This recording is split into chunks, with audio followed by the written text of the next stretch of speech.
Welcome to commerce की पाठशाला with Sameer.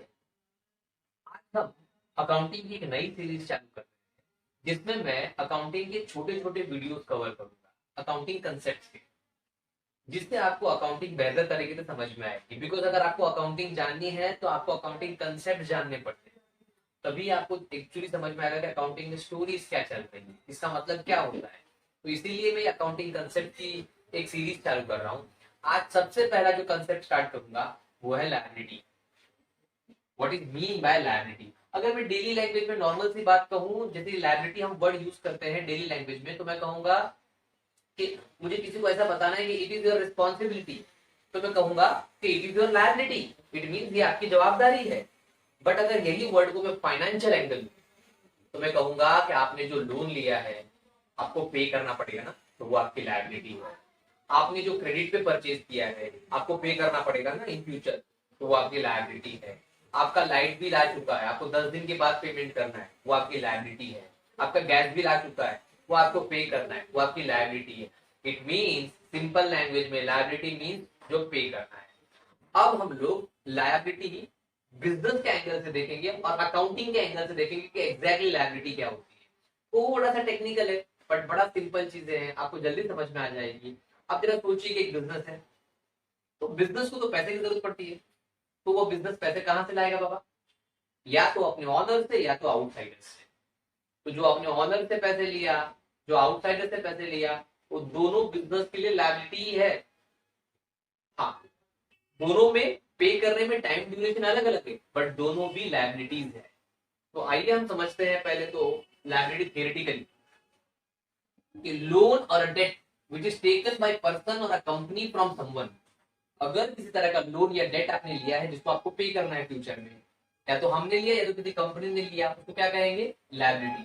अब लायबिलिटी इन बिजनेस, तो बिजनेस के पास पैसे कहां से आते हैं? मैंने अभी बताया दो तरीके से, या तो बिजनेस वो अपने ऑनर से पैसे लाएगा या तो आउटसाइडर से लाएगा। ऑनर से कैसे लाएगा? ऑनर सबसे पहले बिजनेस को स्टार्ट करने के लिए क्या देंगे? कैपिटल। तो बिजनेस के लिए वो क्या हो गई? लायबिलिटी हो गई। इसको तो क्योंकि बिजनेस जब बंद होगा तो वो कैपिटल बिजनेस को देना पड़ेगा वापस अपने ऑनर्स को। बिकॉज जब हम अकाउंटिंग करते हैं तो हम बिजनेस को एक सेपरेट पर्सन मानते हैं और ऑनर को एक सेपरेट पर्सन मानते हैं। क्योंकि एग्जांपल ले लेते हैं, मान लो कि एक बिजनेस है जो ऑलरेडी चल रहा है, जिसके पास 5 लाख रुपए के ऑलरेडी कैपिटल आया हुआ है अपने ऑनर से। तो जो ये 5 लाख रुपए उसके ऑनर ने कॉन्ट्रीब्यूट किया है वो बिजनेस के लिए लायबिलिटी है। बट ये लायबिलिटी कौन सी है? ऑनर्स की लायबिलिटी बोल सकते हैं, इनसाइडर्स लायबिलिटी बोल सकते हैं। जो नियर फ्यूचर में तो नहीं, बट कुछ समय के बाद जब बिजनेस बंद हो सकता है, अगर अगर बिजनेस बंद हुआ तो बिजनेस को ये पे करनी पड़ेगी। बट बिजनेस ये कब पे करेगा? ऑनर्स को आउटसाइडर्स के बाद। सबसे पहले अगर बिजनेस बंद होता है तो कभी भी आउटसाइडर्स को पे किया जाता है, बाद में ऑनर को पे किया जाता है, बट पे तो करना ही पड़ेगा। तो ये लायबिलिटी हो गई। अब देखो, बिजनेस चलता है, सालों साल चलता है, प्रॉफिट होता है, तो प्रॉफिट में से कुछ पैसा उन लोग बचा लेते हैं। सारा पैसा उन लोग डिविडेंड के फॉर्म में और खर्चा नहीं कर देते दूसरी जगह पर। तो जो पैसा थोड़ा थोड़ा बचा लेते हैं उसको हम रिजर्व कहते हैं। तो मान लो कि ये बिजनेस जो चल रहा है जिसके पास 5 लाख रुपए का कैपिटल है, उसके पास 50,000 रुपया रिजर्व में भी पड़ा हुआ है। इट मीन जो पास्ट में उन्होंने प्रॉफिट किया होगा उसमें से थोड़ा थोड़ा पैसा बचाया होगा। अब देखो, ये भी बिजनेस की लायबिलिटी है और ये भी पैसा जो है ना वो ऑनर को ही देना पड़ेगा। बट कब? जब बिजनेस बंद होगा तब। वो भी कब? आउटसाइडर्स को पे करने के बाद।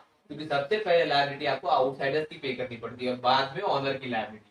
तो बिजनेस के लिए जो कैपिटल आया था वो भी लायबिलिटी हो गया, जो रिजर्व का पैसा जमा किया हुआ है वो भी लायबिलिटी हो गया। बिकॉज ये बिजनेस है किसका? ऑनर का है, तो ऑनर को ही देना पड़ेगा, इसलिए बिजनेस की ये लायबिलिटी है। मैंने कहा कि बिजनेस एक सेपरेट पर्सन है और ऑनर एक सेपरेट पर्सन है। ओके, तो बिजनेस के पास तो जीरो पैसे थे, तो बिजनेस ने ये कैपिटल लिया होगा, फिर इसी का यूज करते करते रिजर्व बनाया होगा। तो ये रिजर्व पे भी अधिकार किसका है? ऑनर्स का ही है। तो दोनों इनसाइडर्स या मैं कहूँ ऑनर्स की लायबिलिटी है। अब बिजनेस को मान लो कि पैसे की जरूरत पड़ी थी, तो बिजनेस ने पास में ढूंढ लेके रखा है। सपोज करो यहाँ पर उन्होंने 3.5 लाख रुपए का, मतलब 3,50,000 रुपीज का लोन लेके रखा हुआ है, क्योंकि बिजनेस को पास में पैसे की जरूरत पड़ी थी अपने बिजनेस को एक्सपांड करने के लिए, चलाने के लिए। तो ये जो लोन है, मान लो बैंक से लिया था, तो बिजनेस को नियर फ्यूचर पे करना पड़ेगा। ये ऐसा नहीं है कि बिजनेस बंद होगा तब पे करेंगे। डेफिनेटली बाहर का जो लोन होता है उसकी एक टाइम लिमिट होती है, 10 ईयर्स, 5 ईयर्स, 1 ईयर, आपको पे करना पड़ता है। तो बिजनेस को 3,50,000 रुपीज का जो लोन लिया है वो तो पे करना पड़ेगा, तो इसको भी हम लायबिलिटी कहते हैं। अब आगे देखते हैं, तो ये बिजनेस है, अपने बिजनेस को रन करने के लिए कुछ मटेरियल उधारी पे खरीदा था। जैसे फॉर एग्जांपल ये बिजनेस मार्कर बेचता है, तो इन्होंने अपने सप्लायर से ये मार्कर्स उधारी पे, क्रेडिट पे परचेज किए थे कि जब इसको बेचकर पैसा आएगा तो वो उनको दे देंगे। तो जो भी इनके क्रेडिट परचेज थे उनको पेमेंट तो करना ही पड़ेगा, जिसको टेक्निकल लैंग्वेज में क्रेडिटर्स कहते हैं। What is mean by creditors? जो आपने उधारी पे खरीदा है बिजनेस ने, और वो बिजनेस को जो पे करना है नियर फ्यूचर में, तो उसको हम क्रेडिटर्स कहते हैं या क्रेडिट परचेज इट मींस। तो सपोज करो कि यहाँ पर 1,50,000 रुपए के इस बिजनेस के क्रेडिटर्स थे, इट मींस बिजनेस ने क्या किया होगा? क्रेडिट परचेज किया होगा। अब ये भी बिजनेस की लायबिलिटी है, बिकॉज 3 से 4 महीने 6 महीने में ये तो पेमेंट करना पड़ेगा।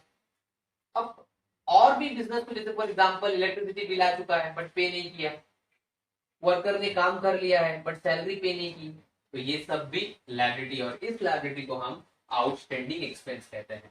आउटस्टैंडिंग एक्सपेंसेस का मतलब वो एक्सपेंसेस है जो बिजनेस ने खर्च तो कर दिए हैं, बस पैसा चुकाना बाकी है। अब कंफर्म हो चुका है कि ये पैसा चुकाना ही पड़ेगा। जैसे वर्कर काम कर चुके हैं बट उनको सैलरी पे करना बाकी है, तो 3-4 महीने में, 5 महीने में, 6 महीने में बिजनेस को ये सैलरी पे करनी पड़ेगी। तो ये कौन सी सैलरी हो गई? Unpaid salary means outstanding expenses हो गया। इलेक्ट्रिसिटी का बिल आ चुका है, मतलब वो इलेक्ट्रिसिटी बिल आपको पे करना पड़ेगा, तो वो भी आपका आउटस्टैंडिंग एक्सपेंसेस हो गया बिजनेस का। Are you understanding? तो जो बिजनेस के एक्सपेंसेस इनकर्ड हो चुके हैं, मींस खर्च हो चुके हैं, बट पेमेंट करना बाकी है, तो वो सब आउटस्टैंडिंग एक्सपेंसेस है। और ये सब कौन है? आउटसाइडर्स हैं, इनको पेमेंट करना ही पड़ेगा। हो सकता है आपने लोन 3-4 साल के लिए लिया है तो 3-4 साल में पे करना पड़ेगा, और आपने जो क्रेडिट परचेज किया है हो सकता है कि आपको 3 महीने या 6 महीने में क्लियर करना हो। आपके जो एक्सपेंसेस है वो 1 महीने में या तो 2 महीने या तो 3 महीने में पे करने हो, तो ये सब आउटसाइडर्स के आपकी जो भी पेमेंट करना है वो लायबिलिटी है। अब हम आउटसाइडर्स लायबिलिटी को थोड़ा सा डिटेल में समझते हैं कि आउटसाइडर्स लायबिलिटी में कुछ लायबिलिटी ऐसी होती है जो लॉन्ग टर्म की होती है, और कुछ लायबिलिटी ऐसी होती है जो शॉर्ट टर्म की होती है। इट मीन दैट कि आपने पैसे तो बाहर से ले लिए हैं, बट अगर 1 साल से ज्यादा के लिए यूज करने के लिए पैसे लिए हैं, मीन्स आपको 1 साल के बाद वो पे करना है, हो सकता है 2 साल, 3 साल, 4 साल, 5 साल, 10 साल, तो वो सब आपकी लॉन्ग टर्म लायबिलिटी है, जिसको टेक्निकल लैंग्वेज में नॉन करंट लायबिलिटी भी कहते हैं। इट मींस बिजनेस ये पैसा यूज करेगा मोर देन 1 ईयर। जैसे बैंक लोन ले लिया मोर देन 1 ईयर का। अब देखो कंपनी लेती है डिवेंचर के नाम पर, मींस पब्लिक से पैसा लेती है डिवेंचर के नाम पर अग्रीमेंट करके, तो उसको डिवेंचर कहते हैं। तो वो भी एक लोन ही होता है, बस पब्लिक से कंपनी ने अग्रीमेंट करके लिया है, 1 साल से ज्यादा के लिए यूज करने के लिए लिया है, तो वो आपकी लॉन्ग टर्म या मैं कहूँ नॉन करंट लायबिलिटी हो गई है। डिवेंचर कोई फॉर्म यूज नहीं कर सकता, जैसे कि पार्टनरशिप फॉर्म है, सोल ट्रेडिंग कंसर्न है, छोटा सा एक बिजनेस है, वो डिवेंचर इशू नहीं कर सकते। बट जो कंपनीज होती है जॉइंट स्टॉक कंपनीज, वो डिवेंचर इशू कर सकती है पब्लिक को और उनसे पैसा ले सकते हैं, तो वो भी आपका लोन हो गया। अगर 1 साल से ज्यादा के लिए लिया है तो वो नॉन करंट या लॉन्ग टर्म लायबिलिटी कहा जाएगा। अब बिजनेस के पास कुछ ऐसे पेमेंट होते हैं जो शॉर्ट टर्म में करने पड़ते हैं, मीन्स 1 साल के अंदर ही पे करने हैं, ये पैसे आप सिर्फ 1 साल तक ही यूज कर सकते हो, तो उसको हम करंट लायबिलिटी कहते हैं टेक्निकल लैंग्वेज में, और नॉर्मल लैंग्वेज में शॉर्ट टर्म लायबिलिटीज भी कह सकते हो। जैसे कि बैंक लोन लिया है 1 साल के अंदर तक का, तो 1 साल के अंदर ही पे करना है। या तो फिर आपके जो क्रेडिट परचेज है, अभी मैंने यहाँ पे एग्जांपल दिया, मार्कर आपने खरीद के रखे उधार पर, तो उनका उधारी का पेमेंट तो क्लियर करना पड़ेगा ना, तो वो जो क्रेडिट परचेज है तो उसको क्रेडिटर्स कहते हैं, तो वो भी आपकी शॉर्ट टर्म लायबिलिटी, क्योंकि आपको 3 से 4 महीने के अंदर वो क्लियर करना पड़ता है। अब मान लो आपने बड़ा अमाउंट का क्रेडिट परचेज किया, तो वहां पे आपने बिल साइन किया था, बिल्स ऑफ एक्सचेंज, तो वो भी तो आपको 3 से 4 महीने के अंदर क्लियर करना पड़ता है, तो वो भी आपकी शॉर्ट टर्म लायबिलिटी हो गई।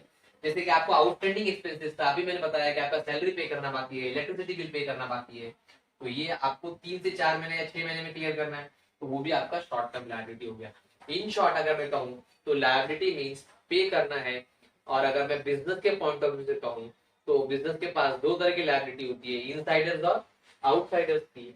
ऑनर की जो इनसाइडर की लायबिलिटी होती है वो बिजनेस बंद होने पर पे होती है, बट जो आउटसाइडर्स की होती है वो उसमें आपको कुछ शॉर्ट टर्म लायबिलिटी होती है, और कुछ लॉन्ग टर्म लायबिलिटी होती है।